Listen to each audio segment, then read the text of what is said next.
Hello student, क्या आप भी देने वाले हैं 2025 में मैट्रिक का एग्जाम? तो मैथ के प्रीवियस ईयर क्वेश्चंस को जरूर करके जाना है। और खास करके प्रायिकता का क्वेश्चन जो है ना, 3-4 ऐसा क्वेश्चंस होता है कि जो बार बार रिपीट करता है। क्या होता है बुआ रे? रिपीट करता है, तो उस टाइप के क्वेश्चंस को अवश्य करके जाएंगे। क्योंकि होता है क्या है, जैसे पिछला बार अगर प्रायिकता से ये क्वेश्चन पूछ दिया ना, तो डिजिट चेंज करके उसी टाइप का क्वेश्चन अगले बार भी पूछ देगा। और नहीं तो होता क्या है, 99% केस में डिजिट भी चेंज नहीं करता है, डायरेक्ट सेम टू सेम उठा करके दे देता है। तो उसी टाइप के 3-4 क्वेश्चंस हम आज आपके सामने लेकर के आए हैं। आपको बढ़िया से करके जाना है और हम कॉन्सेप्ट सिखाएंगे आपको किस तरीके से बनाना है। ठीक है, डिटेल कॉन्सेप्ट भी हम लोग पढ़ने वाले हैं। यहाँ पे समझना, पहला नंबर क्वेश्चन यहाँ पे कहा गया है, एक असंभव घटना की प्रायिकता क्या होगी।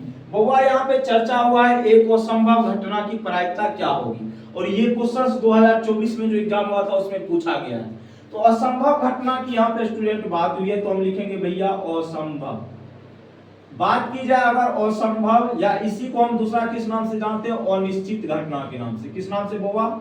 जिसका कोई अता पता ना हो। तो इसका जो प्रायिकता होता है हमेशा कितना होता है बउआ? 0 होता है। कितना होता है? अगर कोई पूछेगा असंभव घटना को हम लोग दूसरा किस नाम से जानते हैं, तो अनिश्चित घटना के नाम से जानते हैं। डन। उसके बाद असंभव या अनिश्चित घटना की प्रायिकता कितनी होती है? 0। ठीक है, तो option number C is the right answer your questions. चलते हैं हम लोग नेक्स्ट क्वेश्चंस की तरफ। इसमें कहा गया यदि P बराबर इतना हो तो P डैश का मान क्या होगा। इससे पहले कि हम लोग दूसरे क्वेश्चंस को करें, उससे पहले एगो और कॉन्सेप्ट सीख लेते हैं। यहाँ पे असंभव या अनिश्चित घटना की प्रायिकता कितना होता है? 0। ये तो हमने बता दिया। अगर इसी विचार से कोई ये पूछे बताओ संभव या निश्चित घटना की प्रायिकता कितनी होगी। संभव या निश्चित घटना की प्रायिकता कितनी होगी। संभव या निश्चित घटना की प्रायिकता कितनी होगी, कितना होगा बताओ तो जरा सा। ये हो जाएगा 1। संभव घटना का ही दूसरा क्या नाम होता है? निश्चित घटना। क्या होता है? और इसका प्रायिकता कितना होता है? हमेशा 1 होता है। चलिए अब चलते हैं हम लोग दूसरे नंबर क्वेश्चन पे। यहाँ पे Pe बराबर दिया गया है 0.4, तो Pe डैश का मान क्या होगा। तो स्टूडेंट समझना, अगर मुझे Pe डैश का मान निकालना है तो आपको एक फॉर्मूला याद रखना है। Pe प्लस Pe डैश का जो वैल्यू होगा हमेशा कितना होगा? 1 होगा। मतलब 1 से बड़ा नहीं हो सकता है।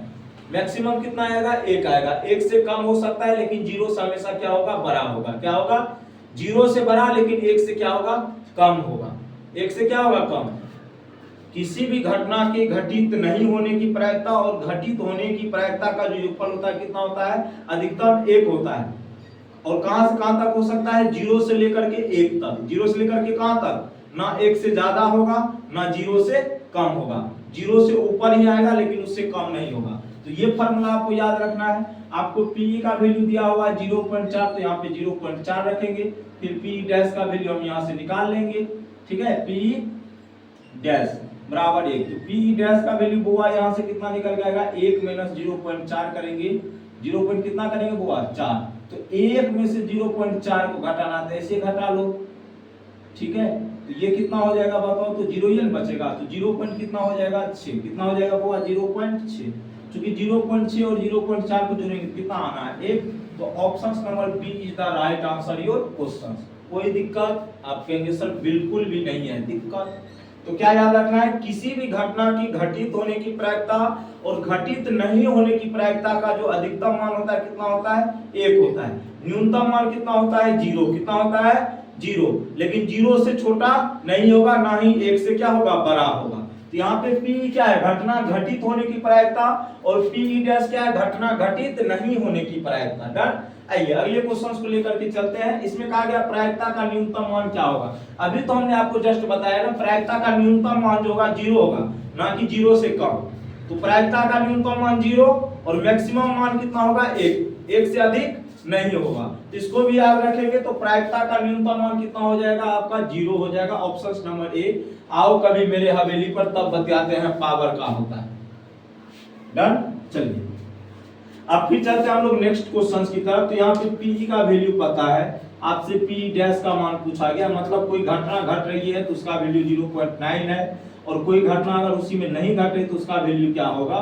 तो यहाँ से देखो ना बुआ, 0 पॉइंट कितना हो जाएगा? 1 हो जाएगा। क्योंकि 1 में से 0.9 को हम माइनस करेंगे, कितना बचेगा? 0.1 ही बचेगा। तो ये 4 क्वेश्चन आज आपको हम बता दिए हैं।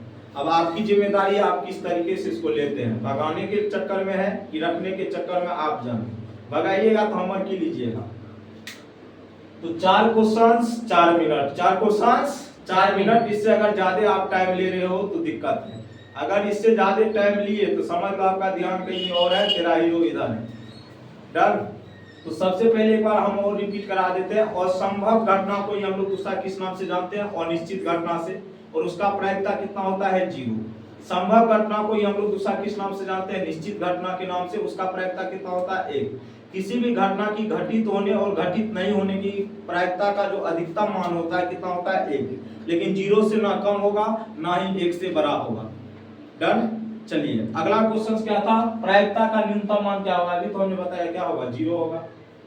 तो उम्मीदता बढ़िया से उम्मीद रखते हैं जितने भी स्टूडेंट शायद इस वीडियो को देख रहे होंगे बढ़िया तरीके से खोपड़ी में घुस गया होगा। अब बढ़िया तरीके से पढ़ लीजिए, एग्जाम में जाके छक्का छुड़ा दीजिए। तो बाय बाय, टेक केयर, जय हिंद, जय भारत।